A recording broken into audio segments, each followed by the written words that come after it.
alam nyo naman po ninyo na in-endorse ko yung second complaint, right?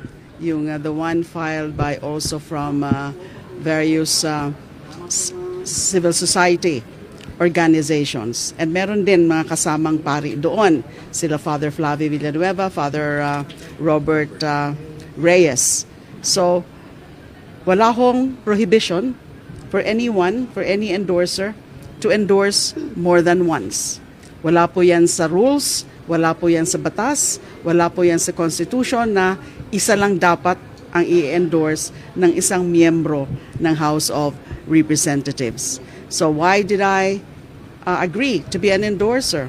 Ang totoo po niyan, about few days ago, kinausap po ako ng dalawa sa kanila, yung dalawang complainant, si Father Sabalia, tsaka si Father Sarabia. Dati ko na po silang kilala. Kasama po sila sa mga aking mga spiritual advisors noon nung nakakulong po pa po ako.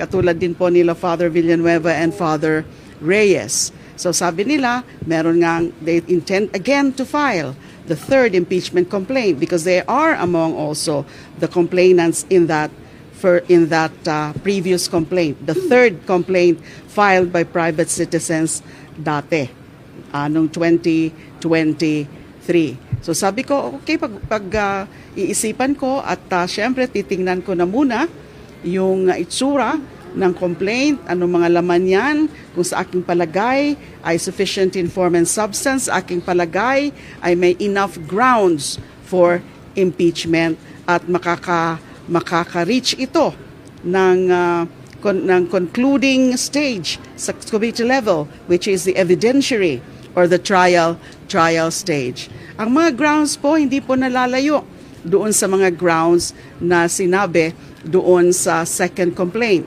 Hindi rin po ito lumalayo o nalalayo doon sa pinakamismong grounds ginamit ng more than 1/3 of the House of Representatives last year in endorsing and adopting articles of impeachment and transmitting the same to the Senate. Mas na-improve pa nga po. It's an improved version actually, if I must say, that it's an improved version noong mismo na mga articles of impeachment na pinadala noon as endorsed, as signed and endorsed by more than 1/3 of the members of the House.